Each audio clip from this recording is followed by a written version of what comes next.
Bonjour à tous ceux qui nous écoutent à travers le monde. Bonjour au peuple de Dieu. Bonjour à l'ensemble du corps de Christ. Bonjour à tous ceux qui se préparent au retour de notre Seigneur et Sauveur Jésus-Christ.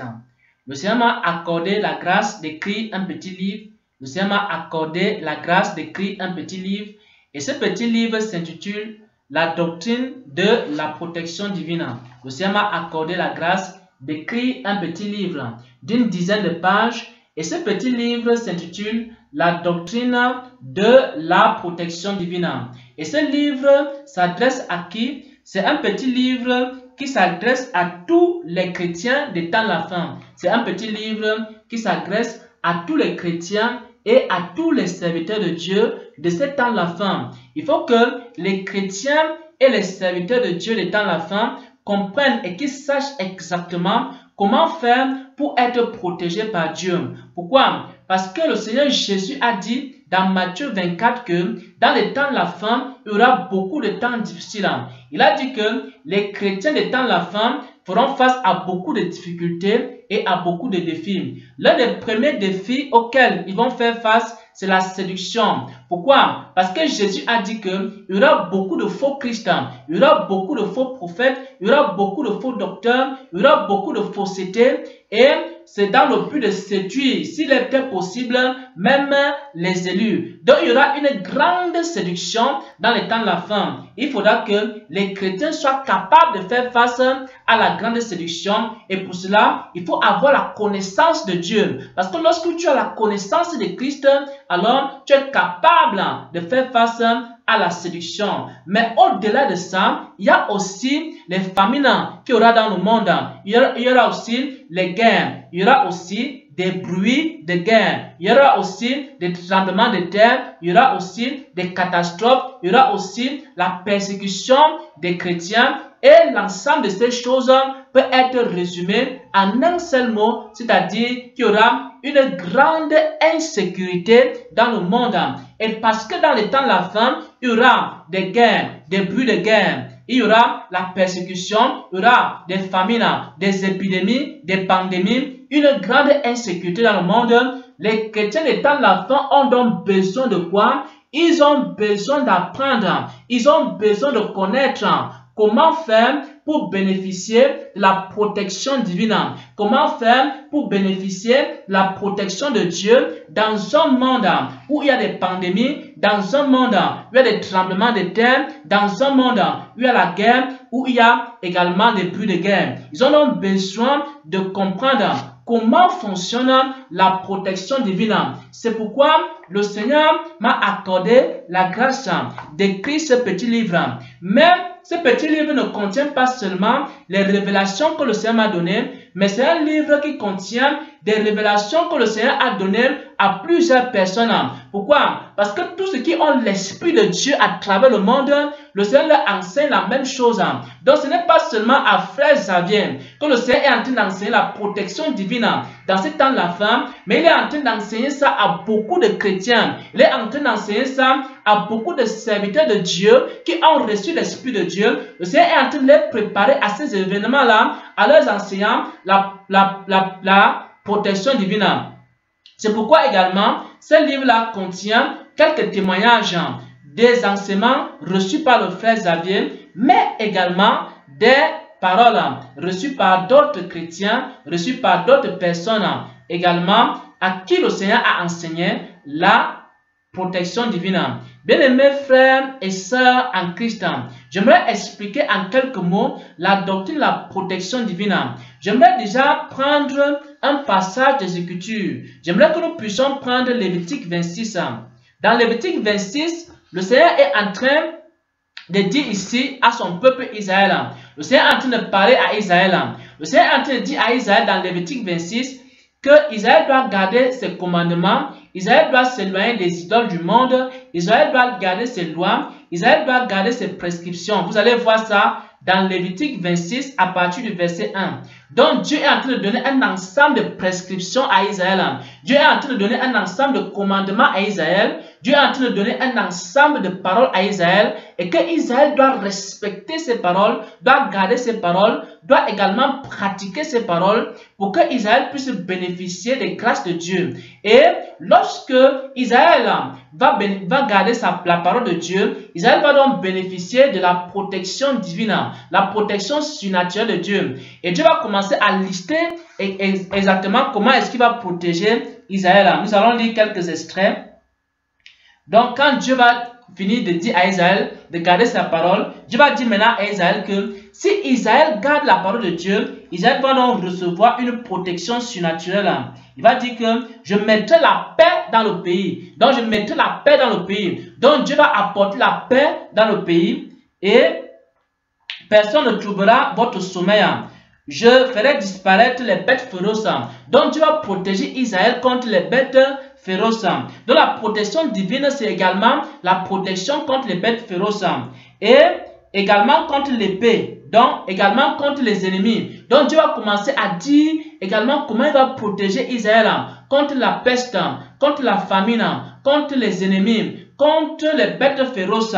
Et Dieu va donc commencer à mettre en déroute les ennemis d'Israël. Qu'est-ce que Dieu est en train d'enseigner ici à Israël? Dans le livre de Lévitique 26, Dieu est en train de dire à Israël que lorsque Israël accepte d'obéir à la parole de Dieu, lorsque Israël accepte d'obéir au commandement de Dieu, alors Israël entre dans une alliance avec Dieu. Donc la protection divine automatique est une alliance que l'homme a avec Dieu. Donc lorsque tu acceptes de marcher dans la parole de Dieu, lorsque tu acceptes de marcher selon la volonté de Dieu, alors il y a une alliance qui se crée entre toi et Dieu. Et dans cette alliance-là, Dieu se comporte maintenant donc comme un ami, il se comporte maintenant comme un père. Et toi, tu es maintenant comme son enfant et il te protège maintenant comme un père protège son enfant. Parce que tu lui obéis, parce que tu obéis à Dieu, parce que tu acceptes de marcher selon sa parole, parce que tu abandonnes le mal, parce que tu t'éloignes de l'iniquité, alors Dieu t'accueille. C'est pourquoi il a aussi dit, sortez du milieu d'elle mon peuple, sortez de Babylone mon peuple, sortez du péché mon peuple, sortez de l'iniquité mon peuple, je vous accueillerai, je serai pour vous quoi? Un père, et vous serez pour moi des fils et des filles. Donc lorsqu'on décide d'abandonner le mal, alors nous nous tournons vers Dieu. Dieu se comporte maintenant envers nous comme un père. Il commence à nous protéger. Il nous protège des bêtes féroces. Il nous protège des maladies. Il nous protège de la famine. Il nous protège de nos ennemis. Il nous protège des guerres. Il nous protège de tout danger. Pourquoi? Parce que nous sommes en alliance avec lui. Parce que nous sommes ses enfants. Et lui aussi, il est notre Père. Et c'est ce que j'appelle ici la protection automatique de Dieu. Et cette révélation également, le Seigneur m'a accordé la grâce de recevoir cette révélation à travers également des songes. Donc j'ai partagé aussi dans cet enseignement, dans ce petit livre-là, j'ai partagé quelques songes que le Seigneur m'a accordé la grâce de recevoir en ce qui concerne la doctrine de la protection divine. J'ai également partagé quelques songes que des frères et sœurs en Christ également ont eu à recevoir en ce qui concerne la protection divine. Pourquoi? Parce que le Seigneur n'a pas seulement enseigné la protection divine aux frères Xavier, il a aussi enseigné la protection divine à d'autres personnes. Et par exemple, il a enseigné à une sœur en Christ. Le 26 juin 2020, il y a une sœur en Christ qui nous a écrit depuis le Liban. Et le Seigneur lui a enseigné que la protection divine également, c'est pour toute personne qui vit sur la montagne. Quand tu vis sur la montagne, quand tu vis loin du péché, quand tu vis loin de l'iniquité, quand tu vis dans la présence de Dieu, alors tu es également automatiquement protégé par Dieu et tu n'as pas besoin de demander la protection de Dieu. Pourquoi? Parce que Dieu te protège automatiquement, parce qu'il te reconnaît comme étant son enfant, parce que tu vis sur la montagne, tu vis dans sa présence et tu mènes une vie de prière. Tu es quelqu'un qui est rempli de sa présence et tu t'éloignes du péché, tu n'es pas dans la vallée et pendant qu'il te tient la main ainsi, alors rien ne peut t'arriver. Mais si Jésus lâche ta main, alors tout peut t'arriver. Donc, ici également, le Seigneur a accordé la grâce à une sœur de recevoir également la doctrine de la protection automatique de Dieu. Pourquoi? Parce que lorsque nous nous attachons à Dieu, lorsque nous cherchons la face de Dieu et lorsque nous marchons selon ses commandements, alors nous sommes automatiquement protégés par lui. Également, le Seigneur m'a accordé aussi la grâce de recevoir un songe là-dessus. Il m'avait montré dans un songe que lorsque quelqu'un porte sa croix, lorsque quelqu'un a renoncé à lui-même et que la personne se charge de sa croix et qu'il suit Jésus chaque jour en portant sa croix, alors cette personne bénéficie aussi automatiquement de la protection divine. Donc, il y a plusieurs manières et méthodes d'être protégé par Dieu. Il faut donc entrer en alliance avec Dieu. Tu peux entrer en alliance avec Dieu en obéissant à sa parole. Tu peux entrer en alliance avec Dieu en portant ta croix chaque jour. Tu peux entrer en alliance avec Dieu en vivant sur la montagne, loin du péché, loin de l'iniquité, et en tenant chaque jour la main de Jésus. Alors, tu bénéficies aussi de façon automatique de la protection divine et rien ne peut t'arriver. Dans les temps de danger, rien ne peut t'arriver. Si tu traverses les eaux ne vont pas te submerger. Si tu traverses le feu ne va pas te brûler. Pourquoi? Parce que le Seigneur est avec toi, parce qu'il est ta protection.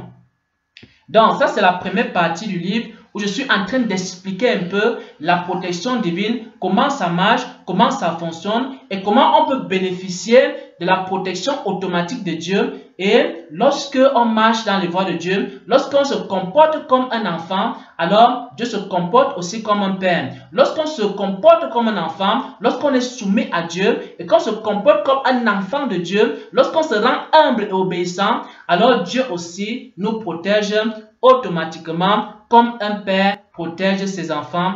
Et également, je parle de cela dans le livre parce que c'est une image aussi que le Seigneur m'a donnée. C'est l'image d'un père et de son enfant, parce que le père protège son enfant, parce que son enfant demeure dans sa maison, parce que son enfant lui obéit, alors il subvient automatiquement à ses besoins. C'est d'ailleurs pour ça que Jésus a dit que cherchez premièrement le royaume des cieux et sa justice, le reste vous sera donné. Donc pendant que tu es en train de chercher le royaume des cieux, pendant que tu es en train de chercher la justice de Dieu, pendant que tu es en train de chercher les voies de Dieu, pendant que tu es en train de tourner tes regards vers le Seigneur, pendant que tu cherches premièrement le royaume des cieux et sa justice, Dieu te donne le reste. Et le reste, c'est quoi? Le reste,